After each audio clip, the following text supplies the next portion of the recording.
Nous avons vu que l'effort exercé sur la pédale de frein par le conducteur est transmis par l'intermédiaire d'un liquide.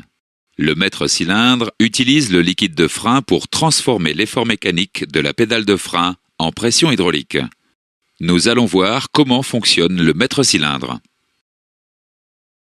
Le maître cylindre est constitué des éléments suivants: la tige de poussée, le piston primaire, le piston secondaire, les coupelles et le réservoir de liquide de frein. Le maître cylindre comporte deux pistons possédant chacun des coupelles d'étanchéité. Chaque piston alimente un circuit hydraulique indépendant. L'action de la tige de poussée entraîne le déplacement du piston primaire.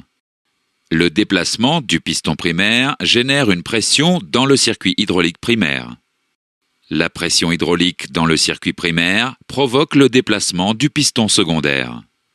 Le déplacement du piston secondaire génère une pression dans le circuit hydraulique secondaire. Lorsque la pédale de frein est relâchée, les ressorts repoussent les pistons. Pour des raisons de sécurité, la commande hydraulique est constituée de deux circuits indépendants. L'action de la tige de poussée entraîne le déplacement du piston primaire. La fuite empêche toute montée en pression du circuit primaire. Le piston primaire arrive en butée sur le piston secondaire. Le piston secondaire se déplace. Le déplacement du piston secondaire génère une pression dans le circuit hydraulique secondaire. Le principe est identique dans le cas d'une fuite sur le circuit secondaire. Le servo-frein amplifie l'effort appliqué à la pédale de frein et le transmet au maître cylindre. Le servo-frein utilise une source d'énergie qui s'ajoute à l'effort fourni par le conducteur. Cette source d'énergie est la dépression. Sur un moteur à essence, la dépression provient de la tubulure d'admission. Sur un moteur diesel, la dépression provient d'une pompe à vide. Le servo-frein comporte deux chambres séparées par une membrane.